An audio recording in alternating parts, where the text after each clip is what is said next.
I'm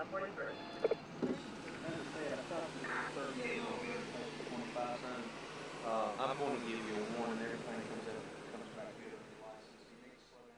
Hi, my name is Tim Kaine, and I'm the Lieutenant Governor of Virginia. One of my responsibilities is to serve as the chairman of the state's Disability Commission. On the commission, we promote policies and programs to create the most opportunities possible for Virginians with disabilities.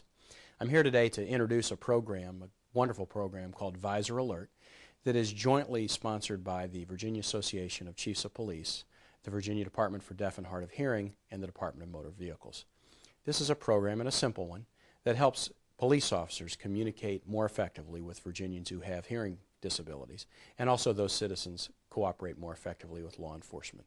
That communication is key to effective law enforcement, and I hope you'll learn about this program and implement it in the communities across Virginia.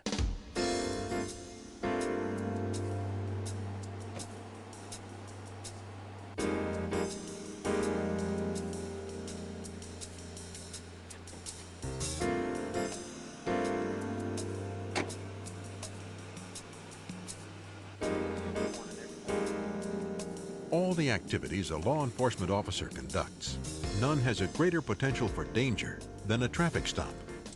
For this reason, officers are trained to follow specific procedures to ensure their own safety and that of the motorist. Jack White of Poquoson is president of the Virginia Association of Chiefs of Police. An officer has to protect himself, and when he makes a traffic stop, there are certain procedures that he will follow, regardless of who he stops. And these procedures are designed to ensure that it remains a safe stop and that he doesn't get injured. And everyone, all citizens, need to know that the officers are going to be concerned about safety first, their safety and the citizen's safety. But when the motorist is deaf or hard of hearing, he or she may behave in a way that may cause concern for the police officer. By failing to respond to a siren, or by reaching for pen and paper to communicate as the officer approaches, creating an atmosphere of anxiety and confusion for both the officer and the motorist. Vince Burgess is Assistant Commissioner of the Virginia Department of Motor Vehicles. Normally, when an officer approaches a vehicle and asks the individual to perform certain tasks, that individual, one, turns towards the officer, acknowledges and does those tasks. I think with someone that's hard of hearing, deaf or hard of hearing, you don't have that scenario, and then the officer immediately starts going through his or her mind, what is going on with this individual. Ron Lanier is director of the Virginia Department for Deaf and Hard of Hearing. There is a tendency to reach for something in the car, for example, when they're pulled over, to reach for a pen and paper or something of that type. And this puts the officer on alert, and they need to be aware of this aspect of deaf and hard of hearing individuals, a tendency to provide for their own communication, knowing that they're deaf and hard of hearing. The first thing usually they think of is maybe grabbing pen and paper to communicate with the police officer. Visor Alert lets the officer know right away that the motorist is deaf or hard of hearing. The Visor Alert card should be attached to the vehicle sun visor. When the vehicle is stopped, the motorist points to the Visor Alert and to his or her ear, and then hands the Visor Alert card to the police officer. This allows the deaf or hard of hearing motorist to explain their communication needs to the officer in a safe and effective way. Through a series of checkboxes, the card also lets the officer know how best to communicate with the driver, through pen and paper, lip reading, sign language, or other methods. Talk a little bit slower. Yes, ma'am. I'll stop you because you ran. The Visor Alert also offers these tips on making communication clearer. Try to eliminate background noise. Do not cover your mouth with hand or paper. Don't shout, just use a normal tone. Speak slowly and clearly. Face the person when you speak. Be sure there's a light so the motorist can see you. And provide an interpreter or transliterator if the person uses sign language or cued speech. This Visor card allows them to provide immediate an alert to the police officer, so that that police officer would know there's a different method of communication that needs to take place. the individual, the deaf or hard of hearing person, simply would gesture to that card to alert the police officer instead of searching around in the car for something, which can be alarming for a police officer. He will have to make judgments based on the situation at hand, the time of day, the time of night, the location, people in the car. All these sorts of things will have bearing on how he reacts to what he has in front of him.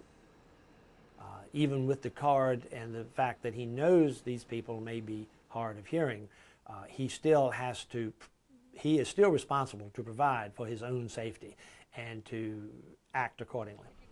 Once the police officer is satisfied that the situation is safe, he or she may, at the officer's discretion, move forward so that the motorist can see the officer face to face in order to lip read more easily. Or the officer may write notes to ask for the driver's license and vehicle registration. Well, the card is the key. It reduces, I think, the tension then between the individual being stopped and the officer, where the individual is frustrated probably because they realize they can't communicate effectively with the officer, but then providing this card and the information within it,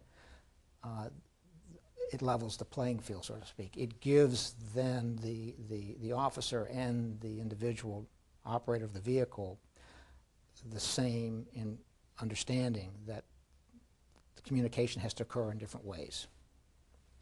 It reduces, you're always having to be concerned, obviously, for the officer's safety, and anything that reduces that concern, I think, is very important in a situation like this.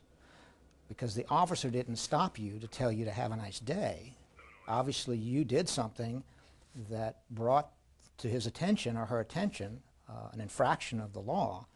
And so, you know, there is an potential adversarial situation that could escalate if something like this card that has been produced in this program is not used. The deaf or hard of hearing person can also use a wallet card to provide even more information about communication needs, including how to reach the person by telephone and emergency contacts. This wallet card can help officers establish good communications when interviewing a person who is deaf or hard of hearing. A witness, and I would like to talk to somebody about looking at some pictures. In this interview, the hard of hearing individual is using an assistive listening device, or ALD. Right? Are you familiar with this? Recognize that. Oh, good. This device filters out ambient or background noise and enhances the voice of the person using the microphone. Put this on That here. makes it a lot easier. Yes, it does. Yes. The device makes it easier for the person to hear, but it is still important to take your time, speak clearly, and face the person you're talking to. What method will work best in an interview will depend on the communications needs of the deaf or hard of hearing individual. These needs are clearly indicated on the wallet card. In this interview, the wallet card has indicated that a sign language interpreter is needed. At the front desk, writing notes provides initial communication. In the actual interview, the interpreter sits next to the police officer so that the deaf or hard of hearing person can see the interpreter clearly. I'm pretty sure that's him. On a scale from 1 to 10, how sure are you that's him? Again, the officer needs to make sure to speak slowly and clearly. About a 9. About a 9, that's pretty sure. That's pretty sure. Visor alerts and wallet cards are being distributed statewide to deaf and hard of hearing persons.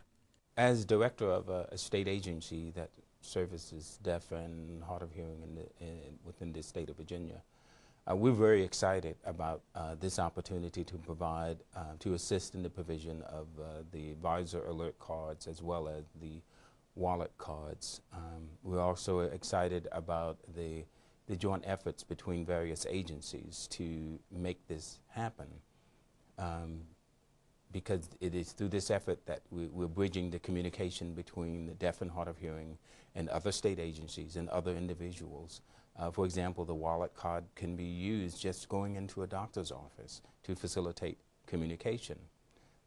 The Visor card, of course, would be used on the highway if one is pulled over by a police officer. Everyone who is a driver in Virginia deserves to be provided with the tools, the educational experience that we can offer to make sure that they're a safe and responsible driver on the highways of the Commonwealth. I see this as an opportunity for us to provide to one part of our population, the drivers who are deaf and hard of hearing, with a tool that can aid them in situations that they might find themselves in, where the ability not to be able to communicate would compromise the situation. I was amazed that there wasn't a standardized process in Virginia to do this. And there appeared to be little pockets of different programs. And what I'm very excited about is that it does standardize this process so that we are all singing from the same sheet of music, if you will. And in the law enforcement community, that's very, very important. One of the most important missions of the Virginia Chiefs Association is training. And we hope that this sensitivity and awareness training that we are providing will give some sort of insight to not only our officers, but also to the members of the deaf and hard of hearing community, so that the two can better understand each other and appreciate what each other has to do at the scene of a traffic stop or some official encounter.